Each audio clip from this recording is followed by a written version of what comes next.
everyone. Welcome to Mythbuster Monday. I'm with Dr. Murphy, and guess what we're doing today? Gonna bust a myth. We're going to bust some myths or confirm some Gangster. facts. We're gonna pop some caps and some myths. All right, are you ready for your potential myth? Yes. Well, there is an article, so of course they think if this is true. I would like to know what you think, and of course we're back on the keto diet conversation. Oh, God. You can't cut it out.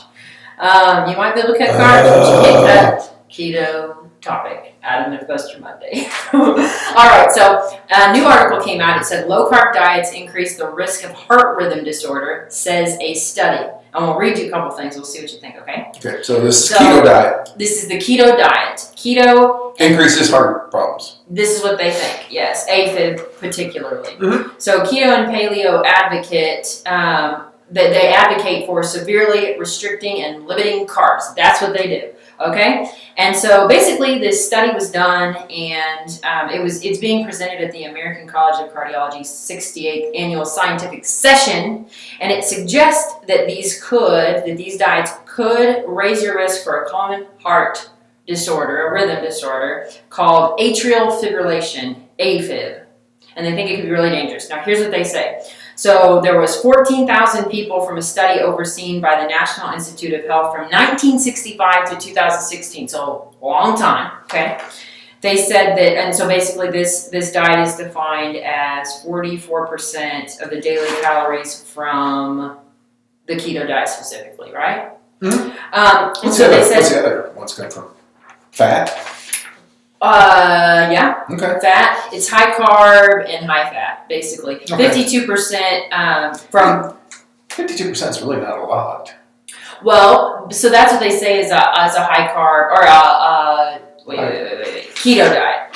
Okay, well. High defined, it says a low carb. Oh, no, sorry. Low carb diet was defined as a diet which is less than 48% of daily calories from whatever it is. Okay. The carbs. Okay. And then a high carb diet is 52% or more. So low carb. Anyway, let me get you to the good stuff. Okay, because I can already tell you have an opinion. Yeah, I got an opinion right now. Like, why are we even talking about this idiot study? Well, so there's 14,000 people, 1985 until 2016. After an average of 22 years of follow-up, they found people with a low carb diet were more likely to have an AFib diagnosis. And the reason is now. Well, let me get to the reason here in a second. They said that it was basically the risk of AFib increased no matter what protein or fat was used to replace calories from carbs in participants. They think that this might be because they're not really eating a lot of vegetables. So usually, that's just one thing. Now, they said that correlation does not prove causation, but that is one theory. That people who do high carb diets aren't really they're getting a lot of protein and they're getting a lot of fats. But they're not getting a lot of carbs. They're not eating as much veggies and all that kind of stuff. That's their theory. I really botched explaining it. I'm confused.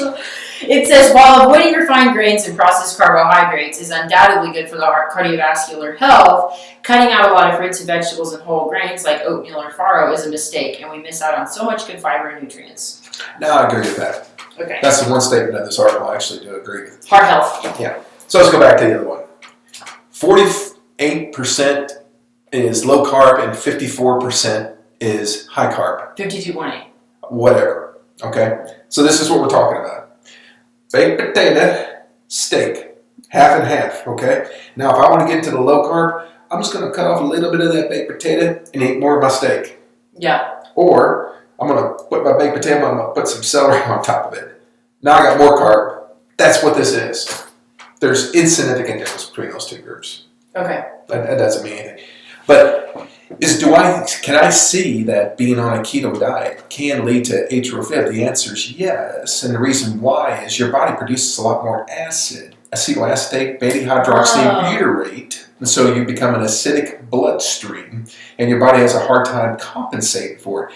And your heart, which is nothing but it kind of has a battery in it, and it kind of generates its own pulse to make it contract. And if you put too much acid in it, can become a little irritable and cause it to go out of rhythm. So yes, I can see that. And I certainly agree with the fiber and everything. I think that's great. Mm-hmm. And is AFib like a really dangerous thing? Yes, it is. Strokes, give you a stroke and kill you. Mm-hmm. And the reason why is the top part of your heart fibrillates. It just sits there and kind of wiggles around instead of beating. And so what happens is blood pools in it when it's doing it, and it can have a big clot, shoot off to your lung and kill you. Mm-hmm. Or it can shoot off the other side of the heart and go to your brain and give you a big massive stroke. Yeah. So yeah, atrial fib's bad. Always has to be treated. I certainly wish I had quit fumbling around with trying to read about that article and just You should shut up and let you have your opinion, because that's way more interesting than It me is reading than that that article. Yeah. God. So Okay, well that's crazy. So really, pretty much, the big thing is moderation. Just eat some veggies. Make sure that you're being healthy. Probably keto's fine so long as you ensure that you're eating vegetables and all that other stuff too. Right? eat your other bite of baked potato, you'll be fine. Yeah, get you a potato. Girl. Yeah, eat your potato.